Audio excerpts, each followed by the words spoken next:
Alright, another year is all wrapped up. 2021 has come and gone. Hope you all had a fun, safe, and happy new year. But with the end of the year comes my little top 10 series, and we kick it off today with my list for the top 10 best movies of 2021. This is always my favorite video to do every year. I love talking about my 10 favorite movies with you guys. But before we get into the list, as always, I gotta make some quick points with you guys. Number one, keep in mind, I did not see every movie that got released in 2021. There are some movies like Licorice Pizza or The Last Duel that just kind of slid under my radar. Especially at a time like now where COVID is still a big deal and some movies are getting released onto more streaming sites, and as a result they just really fly under my radar. That's just it, you can't see everything. As hard as I might try to, I just can't. The second point I want to make is these are not going to be reviews of these movies. I'm just going to go into a little bit about why I love these movies and why they made the list. Want to see the full reviews? Just go to my channel, search the movie name, you'll be able to find it there. And the final and most important point I want to make to you guys is this is my very personal list. If there's ever a time where I can be totally biased and subjective, it is now. You are definitely going to disagree with me at some point on this list where I maybe rank certain movies I may have left off.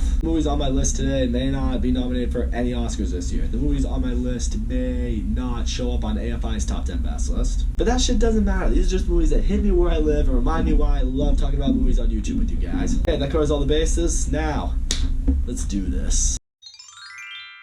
Number 10 is always the hardest slot to figure out on my top 10 list because you're trying to think to yourself, okay, you were better than every other movie I saw this year, but you're not as good as these 9. But I round them around between quite a few different movies, but at number 10 we have The Green Knight. The Green Knight is such a well done character piece. I love the development that goes into this movie. Dev Patel absolutely crushes it in the lead role. I love how it took place during the King Arthur times, but it wasn't really a King Arthur movie. It's extremely well shot. It's so masterfully crafted. It's definitely one of the artsier movies I've ever had on my list. I mean, it's just such a well-made, well-done fantasy film. When was the last time we got something like that? Admittedly, though, this movie is definitely not going to be for everyone. I could definitely see some audiences really not liking this movie. And you know what? I get it. I'll be the first to admit, when I saw it for the first time, I didn't really know what to think of it, but it's a movie that was on my mind. I kept thinking about it more and more after I saw it. This is a movie that really grew on me, and look at that. Number 10 of the year. A few years back, we got a DC movie about a team of comic characters that we were all super hyped for, and it just really didn't live up to the hype, but we knew there was a version out there that could be a whole lot better if they got the right hands on it. And this year we got that. At number 9 we have The Suicide Squad. The Suicide Squad is the Suicide Squad movie that we have been waiting for this whole time. I love that this team of Suicide Squad members was a lot smaller. It got a lot more focus on the characters, allowed us to connect with them a lot better. The chemistry between the team was fucking great. This movie is really funny when it wants to be. It's extremely violent when it needs to be. James Gunn was the perfect director's choice for this movie. I really love how he was able to make every character in this movie matter. At least the ones I'm on the team for sure. I really loved this team. I loved the action in this movie. Kind of felt like a rated R DC version of Guardians of the Galaxy, which, hey, that ain't a bad thing. Number 8 was the surprise of the year for me, Free Guy. Ryan Reynolds, this is the lane you need to stay in. Just stay in comedies. You're a really funny dude. You fucking crush it in these. Just keep making these. I love playing video games. I love how this movie explored the world of this video game and really just explored on this NPC that just becomes super OP and just wastes his way through this gaming world. I really liked the real world story that was also going on outside of the video game. I thought that was an area that would bore me. It really didn't. This is probably the best video game adaptation movie that I've ever seen that's not actually based off a video game. It's like this. Free Guy is Ready Player One meets The Truman Show. As soon as I made that little connection there, I was just like, yeah, this movie's definitely making the top 10 best list now. I'm a big time Edgar Wright fan. This guy I don't think has ever made a movie that I was ever disappointed by. He certainly continued that streak here with Last Night in Soho. Last Night in Soho is such a perfect blend of crime, mystery, and psychological horror all meshed together. Thomasin McKenzie and Anya Taylor-Joy both absolutely kill it in this movie. I love the performances and the characters they both portrayed. I think the soundtrack to this movie is fucking awesome. I loved the way they portray Soho in the 60s during the visions that Thomasin McKenzie has, and also how it compares to just regular everyday life when she's in London. The movie has a mystery that I really got involved with, a really compelling one that you think you might have figured out but you don't, which is great. This movie has a really dark, creepy, disturbing story that really sucks you into it. Yeah, pretty solid batting average for Edgar Wright going for him now. I can't wait to see what the guy brings us next. At number 6, we have Daniel Craig's farewell performance as James Bond in No Time to Die. No Time to Die, I think, might be one of the best James Bond movies I have ever seen. Daniel Craig, you can tell he gave everything he could to this role. He played the role beautifully. I really loved seeing this James Bond. Rami Malek's not in the movie much, but when he is on screen, he plays a great villain. The action in this movie is some of the best I've seen in a James Bond movie, and really in a spy movie in general. I love seeing James Bond's connections with all these different characters that he encounters. Surprisingly, a very emotional movie too. I did not expect it to hit me on the levels that it ended up hitting me. I have no idea who's going to play James Bond next, but Daniel Craig has left some big shoes to fill. Now we get into the top 5. You know, these are where the heavy hitters come in.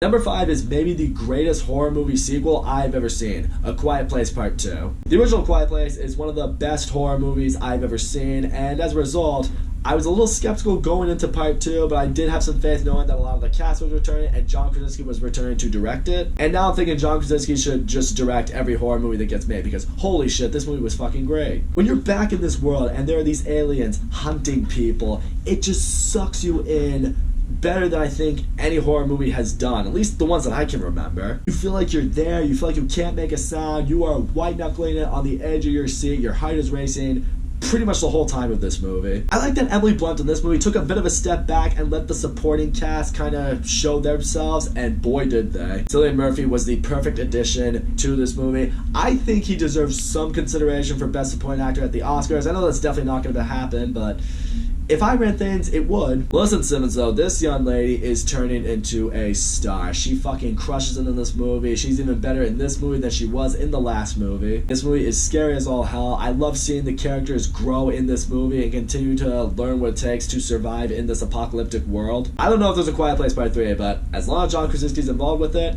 I'll be down.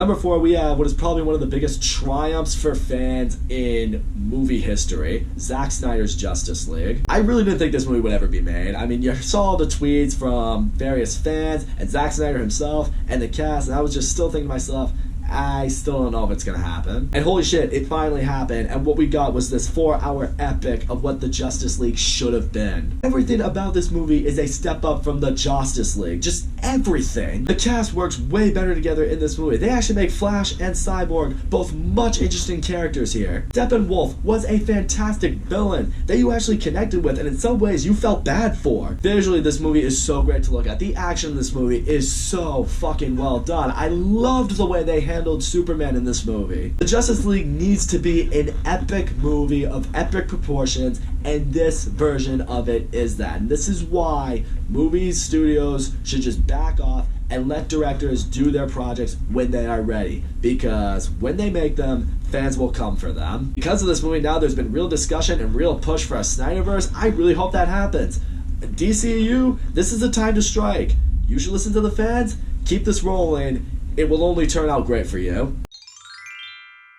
Love me a good sports movie and I love me a good biopic. King Richard was both. Will Smith gives maybe the best performance I've ever seen from him. If he's not up for the Oscar this year, something's seriously wrong. I love seeing this story of the father of Venus and Serena just trying to give them a shot, but living in Compton is not helping them out. It's just such a surreal performance from Will Smith. In fact, I didn't really see Will Smith in this movie. I just saw Richard Williams. But not just him. The entire supporting cast is fucking great in this movie. I mean, the actresses who played Venus and Serena, the actress who plays his wife, they're all great. Wouldn't be surprised if they got supporting actress consideration. John Bernthal was fucking great in this movie, and he's playing a character that we're not really used to seeing him play. I love seeing the drive in these girls, just how fucking good they actually were at tennis. As someone who's not a tennis fan, it gave me much more of an appreciation for the sport. It's such a great movie about family and what it takes to be a great athlete and the road to really becoming a great athlete. What it means to work hard and stay humble and not forget the priorities you have in your life. Definitely one of the most feel-good and inspiring movies I've seen in quite a bit.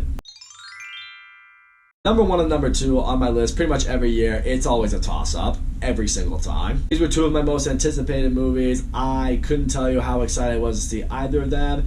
And after watching both of them multiple times, it didn't make it any easier. After a lot of deliberation, I have finally put them in the order that I think makes the most sense. So let's get into that. Our number 2 movie of the year is SpiderMan No Way Home. There's a shock to most of you. I'm sure a lot of you expected this to be my number 1. It almost was. Don't get it twisted. I'm a huge Spider-Man fan. I have loved most Spider-Man movies we have gotten. I've really loved the Tom Holland Spider-Man movies in the MCU, and here we have what is maybe the best Spider-Man movie I've ever seen. This is probably the most mature Spider-Man movies we've ever gone. I did not expect it to hit me on the level of emotional tone that it hit me and how mature a lot of the themes were here. The development in this movie is great. I feel like this is truly where we see Peter Parker grow from being a kid into a man. I was concerned with the inclusion of all these different villains from these different Spider-Man movies, but all of them played a massive role, an integral role in this movie, which was important. Especially Willem Dafoe as the Green Goblin in this movie. I mean, holy fucking shit. You want to talk about a guy who comes back with a vengeance? That guy did. I can tell you that right now. The chemistry between Tom Holland and Zendaya in this movie is the best it has been in any of these Spider-Man movies. I completely bought into the relationship here. The action is a lot of fun in this movie. The final showdown in this movie is one for the ages. The pacing for the most part is really good. It has some big payoff that I'm sure will leave every fan satisfied. Is the movie fan service? Yeah, it absolutely is. But this is how fan service should be done. When fans want something, you gotta listen to them.